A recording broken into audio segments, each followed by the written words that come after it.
All right, we're good. Here we go, man. Episode 16. By the way, 16 is my lucky number, so I feel really good about this podcast. Well, there you go. We can just mark that under nobody really cares, and that's awesome. My parents care. You need to know that. And we know they're listening, so shout out to the Barr family. 16 all of them. Number turns out. All of them. They're responsible for my entire Twitter following. Okay, so this week, John lost an epic bet, and this show is really turning more into John loses bets. This is kind of what it is.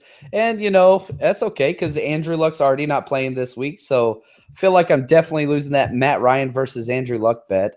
But if you want to watch the most embarrassing 2 minutes of my life, I feel like there should be like a sex joke there, but that's okay.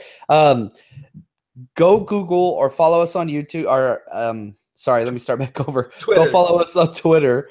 But if not, just go to YouTube and type in Fantasy Football Poetry Slam. It's the first video that pulls up. Right. I have a scarf. It's wonderful. You need to watch it. It is rough. I'm just going to say as your friend, it was rough for me to watch. And I love you. Okay? It took a lot of beer to get to that point. Totally. And at one point, I walked out from my room where I was recording it, and my 9-year-old son goes, "Dad, why are you wearing a scarf?" Yeah. Oh, no. Totally. So that's great. Basically, so great. That's got to be the most turned off your wife has ever been. Okay, so I don't think so. Actually, I think the artsy side kind of triggered something. Okay. And I'm just going to throw that out there. Might have worked out. Okay, so great news this week in fantasy. The Giants receivers all received the bubonic plague, I guess. Oh, my gosh. All four. Their top four. 1, 2, 3, 4. So you have all of their starters. That's right. Thank you, Dave Chappelle. All of their starters and their returner/backup receiver gone. Odell Beckham, out for the year, broken ankle. Brandon Marshall, out for the year, ankle. Bam. Sterling Shepard, week to week. When we say week to week, this is the same ankle injury that he had earlier in the year, right before in the preseason where he missed a little over 10 days. And so he's definitely going to miss this week, and then he'll probably miss the next week as well. Dwayne Harris, who was fourth in line, out for the year. So the Giants are done and are now fighting at 0-5 for draft position to replace Eli Manning. That's basically what's happening. It's gonna wreak havoc for fantasy production for the Giants all the way around. It's hard to trust anybody now in that offense. Ingram, maybe. Another guy who went out and we're a little bit sad about is my man Clay. And your man Clay. I had Charles Clay in 5 leagues. I went and counted and cried every single time I counted his name. He was the number 5 tight end and he was 4 points behind Gronk. Wow. And he's out for a month, and it's his bye week, thankfully this week, which is good. But I don't want to hold on to a tight end for 4 to 5 weeks if he's not playing. It's just not who I want to do. So I am dropping him in all leagues, all formats. And I'm going with one of the Chargers tight ends, or believe it or not, the wonderful Ed Dickson, who absolutely 175 yards on 5 targets. Now, I don't think that Ed Dickson is going to be a permanent fantasy play, but 5 targets, let's say he gets 3 catches. He's kind of a big play tight end, which there's not a lot of those. So you could see him getting 3 catches for 60 yards, and usually got to be okay with that from the tight end position. So absolutely. One of my not favorite players, and some people said in my college days, my doppelganger, Sam Bradford. It's not true. Oh, yeah. I see it a little bit, like on the Down syndrome side. Totally. Yep. Extra chromosome. Absolutely. But Sam Bradford. I threw you off your game a little bit, didn't I? It's okay. I just thought about what a Sam Bradford Down syndrome would look like. Just look in the mirror. Exactly. Oh, man. There's a special place in hell for you. Anyways, worst I'm already there. Yes, I know. Worst pocket presence I've ever seen in a QB. But what saved him was his awareness, and what saved him was his arm talent, which was insane. But he just got stepped on. People like blew kisses at him. People did anything. He just fall down. He didn't know how to stay up, but he may never see the field again. I think he is finally done. He was brought in to replace Teddy Bridgewater. And if we look at this situation, there's already rumors coming out that Teddy Bridgewater may come off the pup next week. Yes. That's great. Now, having said that, that doesn't mean he's going to play. He may play before Andrew Luck, but it's still going to be a while. You're talking 2 to 3 weeks out minimum, but I don't think that you have to rush it because Case Keenum has been quite serviceable. He came in right before halftime. He threw for 140 yards and a touchdown. And if you put those numbers fantasy-wise, 280 yards and 2 touchdowns is just fine. Not to mention he's already had a 360-plus yard game for 3 touchdowns. So I think you just kind of keep rolling with Case Keenum till the bye week, which is week 9, and then maybe Teddy Bridgewater can come back. But I think that the odds of Sammy Biscuits being gone forever is here, which the guy has made more money than any other player like that wasn't good at football ever. So I don't feel bad for him, but I think it's over. Yeah, no, Sammy Biscuits. What a name. I love the. I did not coin that. I heard it somewhere. It might have been. I don't know where I heard that. So if you said that before me, I heart you. I don't know who it is, but I've heard it several times, and it just kind of stuck into my psyche. Real quick, shout out to Case Keenum, ugliest girlfriend in the NFL. Gosh, okay, do better. I'm sure she's nice. But she's nice, but here's the thing: you're an NFL player. Okay, if I was a punter, if I was a kicker, it doesn't matter. I would have a hotter girlfriend by a lot. Okay. Yeah, I hope she's not listening to this, and if she is, sorry. But, it's just the truth. Yeah. You outpunted your coverage, and good for you. We have a lesson to learn from you. Hey, I appreciate that, man. Totally. Okay, moving on. Satan injures his shoulder. Wait, Tom Brady. My bad. I didn't know who you were talking about. And when you said Satan, I was like, Tom Brady in the injury section? Actually, yeah. So he hurt his shoulder. He kind of came down on it weird, but it's his non-throwing shoulder, and it's kind of a non-issue. He's going to be just fine. Yeah, he's fine. He made a deal for his soul. He'll be all right. And with that deal came Gronk off of injury. Yeah, and I just want to say I was not an advocate for starting Dwayne Allen. Now, we have a fantasy bet here on who would score more. Oh, no. Who would score more points, Dwayne Allen or Hunter Henry? And just so you know, the total right now, it's pretty close, actually. So if we look at – now, who do you want me to start with? I'll let you pick. Do you want me to go Hunter Henry or Dwayne Allen first? You know what? Start with Dwayne Allen. Let's build up. Okay, so let's look at Dwayne Allen. He has 0 points, 0 catches, 0 yards. Me too. So basically, you are tied. So if the bet was who's going to score more points, Charles Barr or Dwayne Allen, you're not losing. It's yeah. Okay, so out of all of the bets, John's got me on that one. I do have you on that one.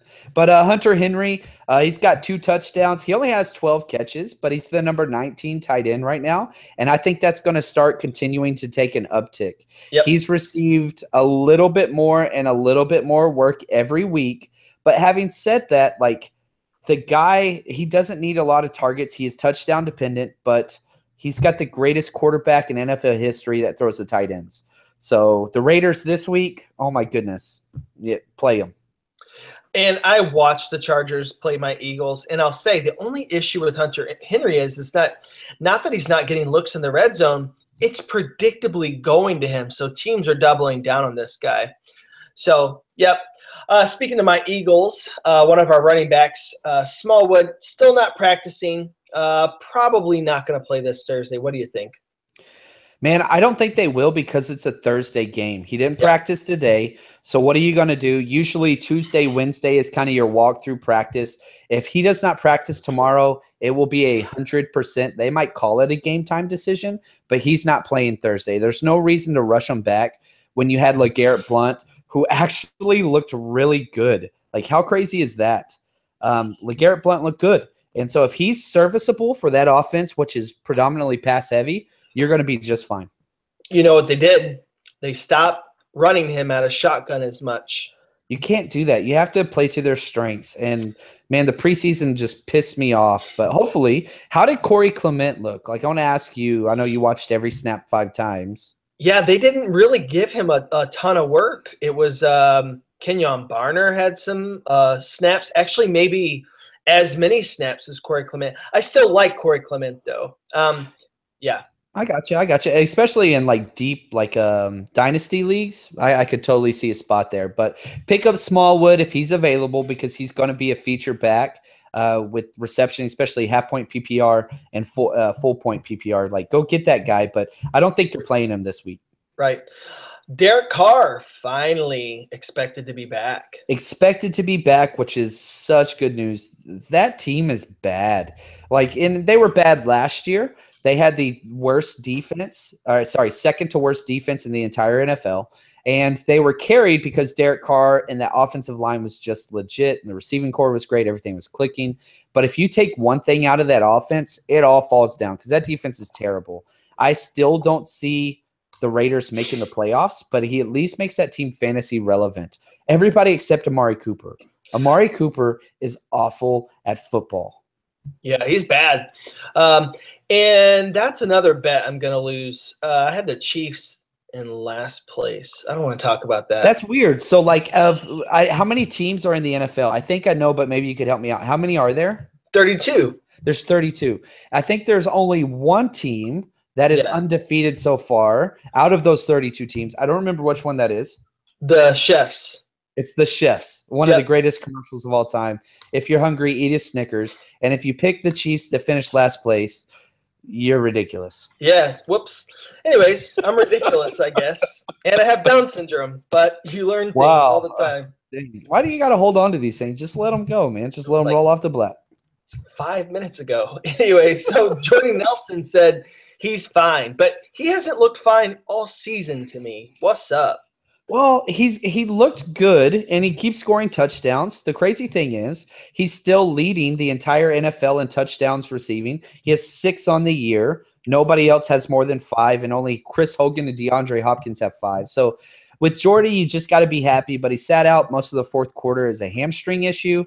He said he's fine, and the thing is he does not have to be full speed to be fantasy relevant. That's what I'm saying. He hasn't looked full speed. I mean, I know he's got the touchdowns, but I think that's kind of automatic because he's a great route runner. But the physicality, the athleticism, I feel has been missing.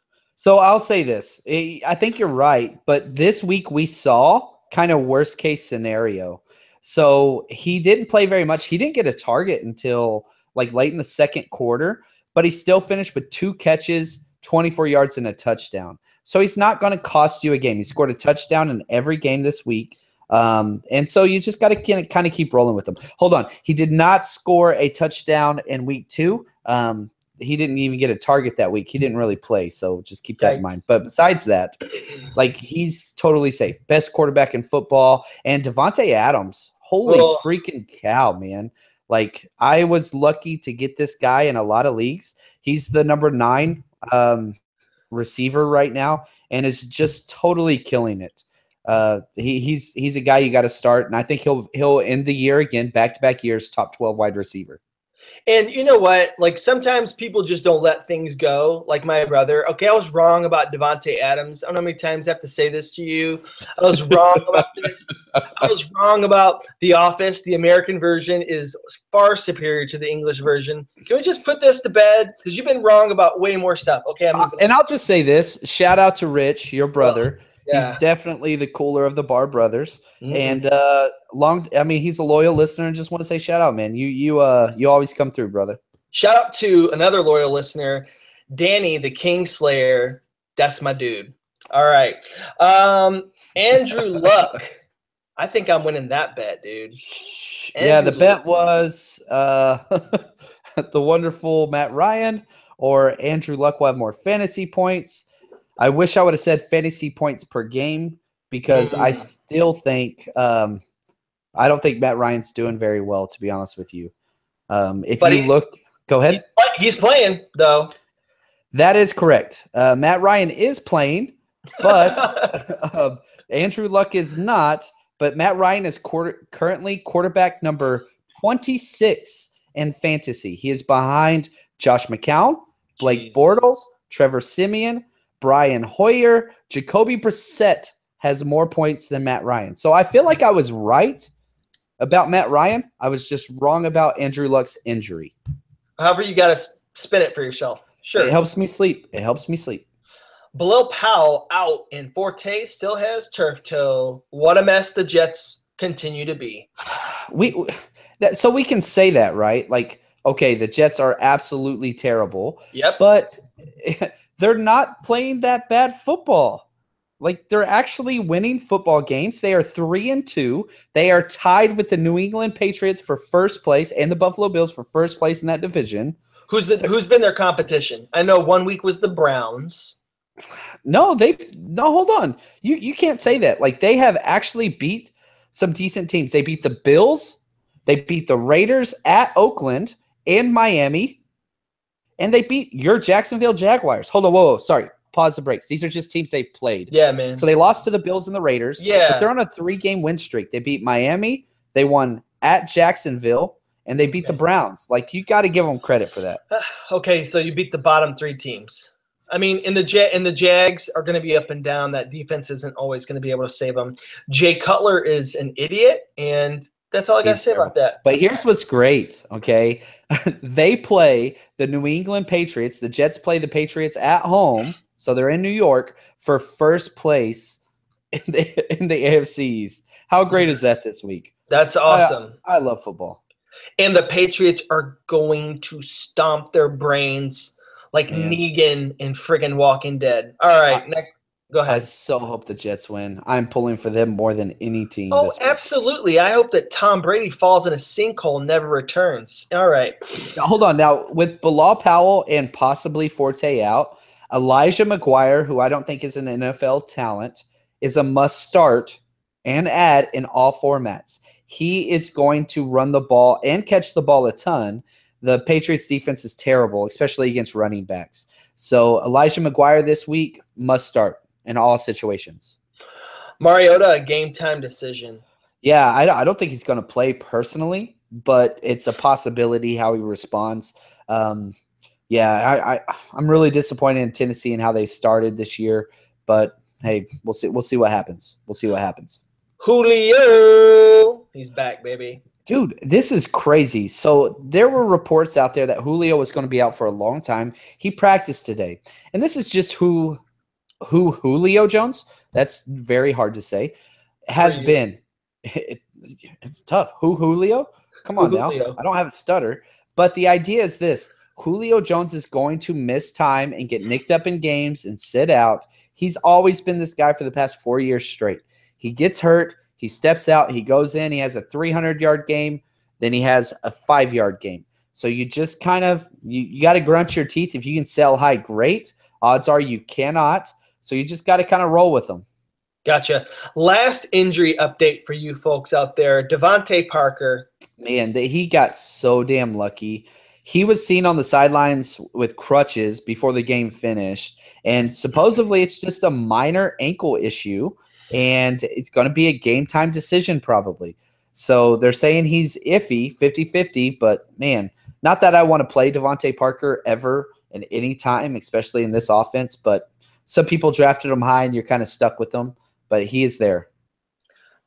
Just really quickly, I'd take Sam Bradford over Jay Cutler, but that's just me.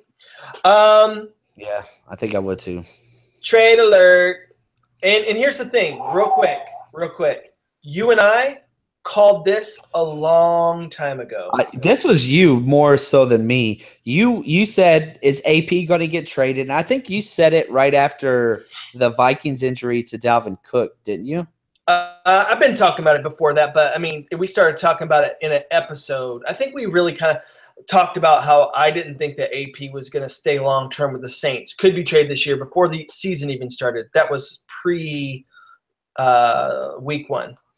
Okay. All right. Yeah. And hats off to you. So Adrian Peterson gets traded for a conditional 6th-round pick in the upcoming draft. As soon as they get him, they drop Chris Johnson, which is sad and funny because Right after week 1 or 2, Chris Johnson tweets out, "You got to get Adrian Peterson the ball more." Well, he's going to a situation where he's getting the ball more. Unfortunately, that cost you your job. Yeah. Now, I put AP, and I'm not an AP fan, and I don't think that he has much left in the tank, but I do believe in the system and the lack of competition that they have in Arizona. And so I think AP is a flex play to an RB2, meaning top 24, probably 13 to 24, low end, 15 to 24 for rest of season. I want Adrian Peterson now. Gotcha. And so go get this guy. I don't know this week is going to be the strong play, but try to get him off waivers if you can. He's owned in just over 40% of leagues. So go get him because he's going to have that option to play that David Johnson role. Very similar body style, not near as talented in his older age as he would have been back in the day, but he can catch the ball fairly adequately. So go get this guy because the Cardinals throw the ball to their running backs. Yeah. We're going to get to the news section of our podcast, and here's what I want to do, John. I'm going to read just through a few headlines and then kind of pause and let you recap and hit on any notes that are important, all right? Okay, let's go. I'm going to do 3. So Roz and Lacey will split carries moving forward, and Prosai's coming back after the bye. If there was any reason to stay away from a backfield, it's this one. Like the Patriots suck because it's a guess, but usually one of the running backs will be successful and will be fantasy relevant. I don't think that's going to happen at all anymore for Seattle. Right. Run and hide. Nobody. You don't want any of these guys. Right. Funchess is legit. 9 targets. Jesus. Yes. David Funchess, who again, do not believe in his talent whatsoever, but he has stepped 100% into the role that Greg Olsen kind of left whenever he got injured. So him and Egg Dixon, but Funchess is averaging 9 targets a game and has scored touchdowns, 3 touchdowns in the last 2 weeks. Go get this guy. He is a must start for the rest of the year. That's just who he is. Aaron Jones, now a timeshare at best in your opinion, but I'm going to actually disagree with this a little bit. Okay. That sickle cell dough. All right. Best way. Note to self: when somebody says sickle cell in public, do not react the way we just did. Yeah, don't do that. Don't do that. Can the title of this episode be That Sickle Cell Dough? Anyways. I don't think so. That's no? Okay. I don't think so. No, okay. I actually have just seen a guy who appears to be injured kind of often and then gets back on the field. I don't know. I think he'll be back, and he's going to definitely take away the fantasy value from Aaron Jones, Jamal Williams, everybody. But I could see him missing 4 games this year. Oh, totally. So Ty Montgomery was leading the entire NFL in snaps and touches before he got injured. As you said, he does have sickle cell trait, which makes injuries kind of last longer. Healing slows down, things like that. He had some broken ribs. Having said that, he was practicing last week, so he is coming back. I expect him to play this week. But the head coach came out and said, Aaron Jones, basically, he's going to get a bigger workload now, no matter what. Aaron Jones looked amazing. He looked awesome. Great. I lost 2 fantasy games because of him, because other people picked him up and started him over me. But that's okay. Jamal Williams, droppable in all formats. All formats. Get rid of him. Bye. Kaiser out, Hogan in, whatever. Yeah. Sammy Watkins. Jesus. What? Where is this guy? MIA. Man, 2 weeks in a row he has sucked after his gigantic performance.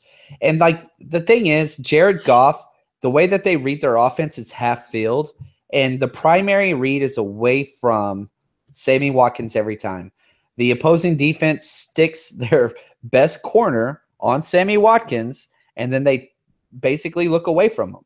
So we'll see. The head coach came out this week and said, hey, we're going to get him some more looks.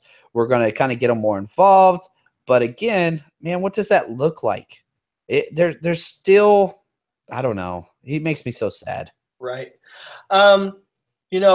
Jared Goff, not completely sold on the guy yet. And that's controversial, but I don't care. How can you say that, though? The guy, they're still leading the NFL in most points scored. Okay. Like, you've got to give him some credit for No, what he has done. listen, he has made steps forward. The game that I just watched him play recently, I think in just one series, I watched him throw 2 balls that should have been picked. I don't like the way that he reacts to pressure. That's one of the problems I have with Jared Goff. I got you. Now, I will say this, back to Sammy Watkins. His Okay. next matchups at the Jaguars, which means he's going to get one of the best corners in the game, right? And then he's at the Cardinals, and he's going to get the best corner in the game, and Patrick Peterson. Yep. So you got Patrick Peterson and Jalen Ramsey in both weeks who follow the receiver. And I'm telling you right now, I wish I could say buy low on Sammy, but I don't think that you can against either one of those 2 corners. Right. After the bye week, his bye week in week 8, then I'm fine getting him, but it's basically left for dead at this point. Another guy who's been a disappointment also is Alshon Jeffries, where I'm just letting you know, I'm an Eagles fan. What's happening is he is being doubled every play, and Ertz and everybody else is benefiting from the attention that he draws. And I think that Wentz is still discovering how to use him. I think after their bye, which is pretty far off, I think you could look to see Alshon doing a lot better like Sammy. Yeah. Latavius Murray, everybody got hot on him. Not me. Nope. Not me. We told you. Yeah. I said he's going to get the bulk of the carries, but McKinnon's going to be there too. And sure enough, Jerick McKinnon Jerick McKinnon's playing some football. Like, he looked awesome. The problem with Jerick McKinnon has never been his talent. It's 100% been, does he get the volume? And if he gets the volume, he's going to be successful. He had 16 carries for 95 yards and a touchdown. But way more important than that, 6 targets, 6 catches, 51 yards. And this is a check down offense. So, you've got to go get McKinnon. You got to get him. What is up with your boy, though, Carlos Hyde? Why is he losing carries? So he had a rough game. He didn't look bad. It was kind of rough. The problem was Matt Breida was looking awesome. They do have different running styles. Hyde's more of a bruiser kind of physical guy, and Breida is just 100% small through the gap, north-south runner. He doesn't make any moves or try to barrel over anybody. He just darts through a small hole for 5 yards. And so Shanahan said he's going with the hot hand, and there was a full quarter from the right after the first series of the third quarter to the fourth quarter. Hyde didn't see the field. He dropped a pitch, and that was it for him. And he said moving forward, Hyde's our starter, and he's our feature guy, but we will ride the hot hand. So Matt Breida may get some more carries. But Shanahan's done this. He uses this as a motivational tactic. He did it in Atlanta, so we'll see what happens. Gotcha. All right, now to the section you've all been waiting for. And we're not going to – actually, this week there's not going to be like a ton of whoa. But we're going to get to waiver claims. First up, there's a surprise on waiver claims right now. I think you'd be surprised to know what percentage that Adrian Peterson is owned in leagues. John, give us the update. He's 40%. You got to get him if he's available. He's the number 1 waiver claim this week, period. Number 2, Jerick McKinnon at running back. And number 3, Aaron Jones. For some reason, all of these guys are 40% or less owned. You got to go get them at running back. Wide receiver, you got Devin Funchess, who we talked about, and Will Fuller, who I hate, and I don't really want him on my fantasy team. He had 3 targets, but he scored 2 touchdowns. So, he scored 2 touchdowns in 2 games in a row. So, as long as, we've got Deshaun Watson doing his thing, you got to play Will Fuller. He's the number 2 receiver and on the field all the time. Tight end, Kittle for San Francisco he's a must-add. If you had Clay, just put in Kittle. Unless one of the Chargers tight ends is available, I would prefer Hunter Henry over Antonio Gates, but if not, go get Kittle. If Fuller ever had a decent corner matched up on him, which he rarely does because of Hopkins, he's a non-play to me. But he does the most with the targets that he gets, and that makes him a solid – not a solid. That makes him a play. Right. And I will say this too, as I'm looking at the data right now, quarterbacks who are not owned, like Carson Palmer, he's owned in right at 50% of leagues, but he needs to be owned in all formats. He is, let's see where he's at as far as passing goes. He's second in the NFL in passing behind only Tom Brady. So, like, go get this guy. Yeah, the touchdowns haven't been there, and he had a couple interceptions in that very first game. But he has been so fantasy relevant since then. So 20 points, 20 points, 20 points, 18 points in his last 4 weeks. And he's got the Bucks this week that give up the 31 most yards to passing. So go get this guy. Get this guy. And they lost Devante David. I mean, that defense is only going to get worse from there. I'm with you there. It's time for Game of the Week. All right? All right. Which game did you pick? I picked this was my pick, and I'll be perfectly honest with you. There's not a lot of great pickings out there this week. To be perfectly honest, we really went through and studied. I was like, but there was just an interesting one, I think, because each week I kind of feel like we learn more about these teams, but sometimes matchups expose more and give you more about what a team's going to do in the future. I think that the Rams at the Jaguars is going to give us a lot more information about both of these teams. From an NFL and a fantasy perspective, right? Absolutely. Yeah. So a couple things real quick. Just as you say that, like some things stand out to me. One, Jared Goff, I do not expect to have a great fantasy game or really NFL game this week because the Jags are so good at defense, especially against the pass. We saw what they did to Ben Roethlisberger, 5 interceptions, worse than his entire career. But what the Jags are not good at is defending the run. So we're going to see just how good Todd Gurley is. Todd Gurley's the number 2 overall fantasy running back in the entire NFL right now through 5 weeks. I could see Todd Gurley balling out. On the flip side, very, very similar. Yeah. Fournette is legit. Like, how legit is Fournette? Well, yeah. He's number 3 overall in fantasy right now. Woo! Who would have guessed that? I guess a couple people. But the idea is this. The Rams suck against the run as well.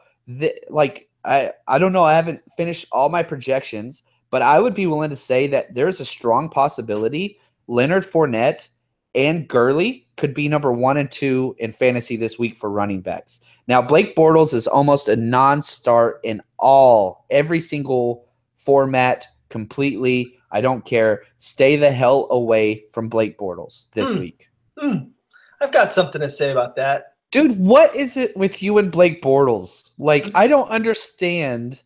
Why the hell do you love this guy so much? I don't know, man. Just something about his swagger. I can't really figure it out. Well, let me tell you about his swagger real quick. And if you watch the Poetry Slam, I talked about this a little bit. God, that's the gayest statement I've ever heard. And that's nothing against homosexual people. That's not what I'm saying at all. I'm saying that statement is just awful. Okay, gay's not bad, but that statement was bad. But here's the deal. All right. Antonio Brown had more targets than Blake Bortles threw passes last week. Blake Bortles was 8 for 14 for 95 yards and an interception. All right, then I got you. No touchdowns. You ready? Here's the bet. I got a bet. Oh, so anytime Charles says this, it usually goes bad for me. But let's play a game. Let's play. All right, so I will take Blake Bortles to have more fantasy points than the number 1 QB in fantasy points, Alex Smith. So whoa. So, I think Blake Bortles will have more fantasy points than Alex Smith. Okay, so if on the season? No. In this week, in their matchups this week. Okay, who does Alex Smith have, Charles? Well, hold on. What does it matter? I think it's Pittsburgh. Pittsburgh at the Chiefs. Okay, so you're saying Alex.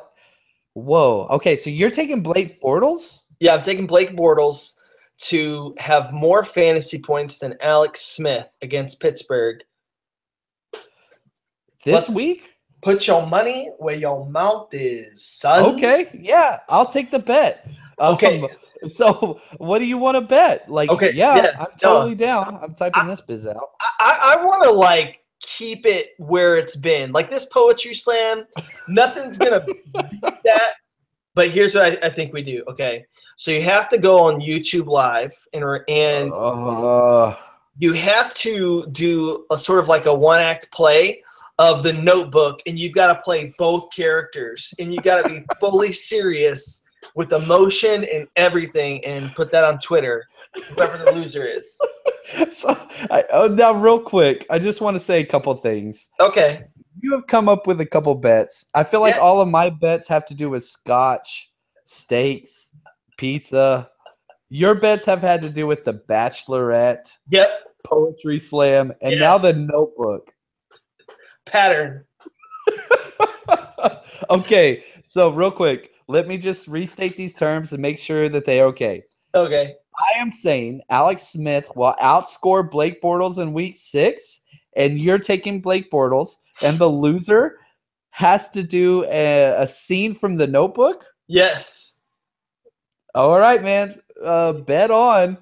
If I lose this week, I know the fantasy gods are against me. I know God hates me, but it will be – oh, my God. Yeah, let's do this, man. I'm down. Oh, my God. Oh, my God. I said The Notebook. What I meant to say was Brokeback Mountain. And now I'm not kidding. Let's stay with The Notebook. No, man. Step your game up, bro. Step your game up, man. So I can't quit you. So you want to do Brokeback Mountain? I do. I want to take it there. Okay. I want to go Brokeback Mountain so bad. All right, man. Long live. This is like your 5th bet involving Blake Bortles and Brokeback Mountain.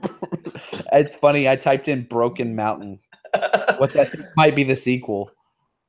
Oh no, there's no sequel. They both died. No, Gyllenhaal's not dead. No, in the movie. Anyways, sorry.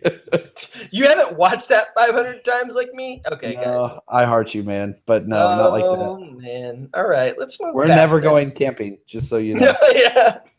No, we're not. Okay, so kind of back to the bet is a scene from Brokeback Mountain to be. You know what? That might not be completely politically correct. People might not like that. So what if we just did stick with The Notebook? Okay. Okay, I'll change it again. I don't know. I think people would be like, we're making fun or something. We're not. We're trying to have a good time. But we'll do The Notebook. But let's just talk about really quick the Jags for a second. I think that Alan Hearns, I think he has himself a week against this weaker defense, and I think Blake Bortles has a good week. And I think that because and I'm just going to give a prediction, I think that because of what Leonard Fournette will do actually in the passing game as well, I like him to come out in the passing game a little bit this week. Hey, man, and I think that he is – if you didn't watch the play where he waved on the guy, oh, it was awesome. He gets the ball out in the perimeter. He runs the ball. He breaks the first wave, and there's a corner coming up to hit him. And Leonard Fournette literally waves on, come hit me, like with this attitude, like come at me, bro.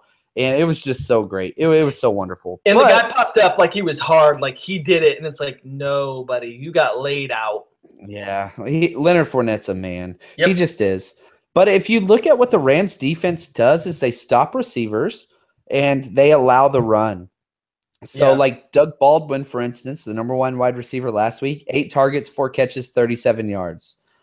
So we'll see. We'll see. I do not believe in the Jaguars, but you do. Their defense is legit. I agree with that, but their offense is awful outside of their running game. So I don't think anything great's going to happen there. I want to throw one more thing at you. I don't know. Okay, let's do it. About the Jags is the fact that, you know, you mentioned that data earlier, but they've been injured and they just got a few guys back, and I believe that they're getting somebody else back this week. I like them to just keep improving on the defensive side of the ball. Barry Church, they're solidifying that secondary, allowing Jalen Ramsey to own Antonio Brown. I'm telling you, man, this team, that defense is going to put them in scoring positions. I don't know if I want to say that he owned him. He definitely got the better of him. Yes. But still, if you look at Antonio Brown's stats, I mean, the guy freaking was awesome. He had 19 targets, 10 catches, 157 yards. I mean, he owned him. No. I love that you stay with your stance. 10 catches, 157 yards. Sit down. I owned you. I mean, he had 5 picks all by himself. Just kidding. Well, man, we've got an awesome bet coming up. So everybody stay tuned. This has been episode 16. John is sweating, folks. He's already sweating. I'm telling you. You got to go watch the Poetry Slam for last week and just kind of see what we're about. If you haven't done it yet, go do it. Poetry Slam, Fantasy Football, and YouTube. Leave a comment and tell me how ridiculous I am. But thanks a lot, guys, and we will catch you next week. Peace. Peace.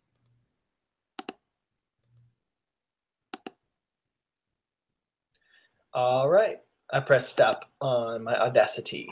Okay. I am going to stop the broadcast. Peace out, YouTube. Do we have